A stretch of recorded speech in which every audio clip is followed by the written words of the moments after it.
À quoi ça sert l'école? L'école, ça sert à te faire progresser pour apprendre encore plus chaque jour. Ça sert aussi à savoir ce qui s'est passé avant toi, comme les Gaulois, Napoléon, Hitler. Mais l'école, elle sert également à apprendre ce qui se passe dans le monde, comme les guerres de religion, le paradis fiscal ou encore la COP 21. Alors à l'école, on ne fait que travailler? Non, à l'école, tu peux te faire plein de nouveaux amis et t'amuser. D'ailleurs, à l'école, on apprend à respecter les autres, quelle que soit leur religion et leur couleur de peau. Ça s'appelle la laïcité. L'école, ça apprend à être solidaire avec ses camarades, même si ce ne sont pas des amis. Tu apprends à vivre en communauté, comme dans la vraie vie, en acceptant les différences de chacun. À l'école, tu apprends à partager, peu importe la victoire ou la défaite. L'important, c'est de s'amuser. Ça sert à avoir confiance en soi, à persévérer et à être fier, mais aussi à affronter ses peurs. L'école t'aide à différencier le bien du mal. Ça permet de devenir grand pour trouver un travail plus tard et former les futurs adultes qui seront les citoyens de demain. Enfin, à l'école, tu apprends à penser par toi-même pour devenir un adulte responsable. Pourquoi, dans certains pays, les enfants travaillent-ils? On compte 264 millions d'enfants qui travaillent dans le monde, soit presque un enfant sur 10. Et dans presque tous les pays du monde, les enfants travaillent. C'est très souvent la pauvreté qui oblige les enfants à travailler, au lieu d'aller à l'école. Même si leurs parents travaillent, l'argent gagné par ces enfants est indispensable à leur famille pour vivre. Mais le travail des enfants est-il autorisé? Les enfants ont le droit de travailler, si certaines conditions sont respectées.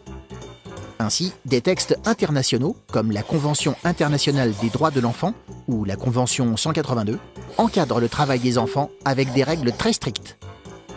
Ces règles fixent, par exemple, l'âge minimum et une durée de travail adaptée. Par ailleurs, le travail effectué ne doit pas mettre en danger la santé des enfants, et surtout ne doit pas les empêcher d'aller à l'école. Car quand les enfants ne sont pas scolarisés, ils ont du mal, une fois adultes, à trouver un emploi bien payé et à sortir de la pauvreté. Certains pays, trop pauvres pour interdire le travail des enfants, ont donc mis en place un système obligatoire de scolarisation. Comme en Bolivie, un pays d'Amérique du Sud où les enfants peuvent travailler dès l'âge de 10 ans si leur travail ne nuit pas à leur éducation et à leur santé. Ce dispositif permet d'assurer la vie quotidienne de ces enfants sans pour autant sacrifier totalement leur avenir. Pourquoi décide-t-on de journées spéciales dans le calendrier? Journée mondiale des droits de l'enfant, journée nationale de l'audition. Les journées spéciales servent à attirer l'attention sur un thème particulier. Souvent appelée journée mondiale ou internationale, elle pointe du doigt une cause ou un problème qui concerne le monde entier. On en compte plus de 300 dans le calendrier. Il y en a même parfois plusieurs le même jour. Il existe aussi des semaines et des années spéciales. Ainsi, 2016, année internationale des légumineuses, met à l'honneur la richesse nutritionnelle des légumes secs. Mais qui décide du thème de ces journées? Beaucoup de ces dates sont choisies par l'Organisation des Nations Unies. La première, créée en 1950, est la Journée mondiale des droits de l'homme et a été fixée le 10 décembre. L'ONU a choisi cette date car le 10 décembre 1948, elle a adopté la Déclaration universelle des droits de l'homme. Parmi les créateurs de ces journées, il y a aussi des organisations non gouvernementales, des associations, l'Église ou des gens, comme toi et moi. Selon la cause, la célébrité et le budget des organisateurs de ces journées font plus ou moins parler d'elles. Ainsi, chaque 1er décembre, difficile de rater la journée mondiale contre le sida. Gouvernements et associations se servent de cette date pour rappeler qu'il faut continuer à lutter contre cette maladie, qui tue des milliers de personnes. En revanche, chaque 1er octobre, tu entends moins parler de la journée mondiale du chocolat, qui intéresse les producteurs de cacao et les gourmands. À quoi ça sert le cerveau? Le cerveau est un organe indispensable au fonctionnement du corps. Protégé dans la boîte crânienne, comme une noix dans sa coquille, il dirige toutes les actions de la vie. C'est grâce au cerveau que tu peux respirer, bouger, manger, mais aussi ressentir des émotions, avoir des souvenirs ou rêver. Comment le cerveau fonctionne-t-il?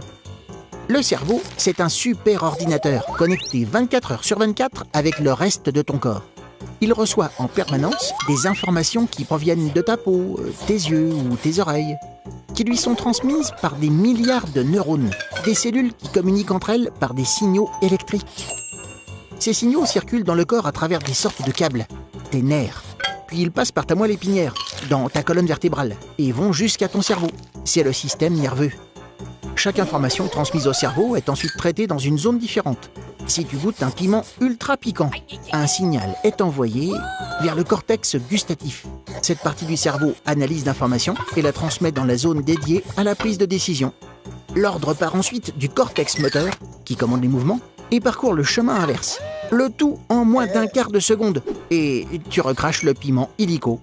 Le cerveau, c'est un peu le chef de ton corps. Il organise ta circulation sanguine, ta respiration, ta digestion, et te permet d'interagir avec ton environnement et avec les autres. Bref, le cerveau te sert à vivre. C'est quoi la réforme de l'orthographe? C'est un texte rédigé par le Conseil supérieur de la langue française et validé par l'Académie française. Il propose de simplifier l'orthographe de certains mots. Par exemple, supprimer l'accent circonflexe sur le i et le u, enlever le trait d'union des mots composés ou corriger certaines anomalies. Ces modifications concernent environ 2000 mots, parmi les 60 000 que compte le dictionnaire. Prépare-toi, Najat Vallaud-Belkacem, la ministre de l'Éducation nationale, vient de l'annoncer.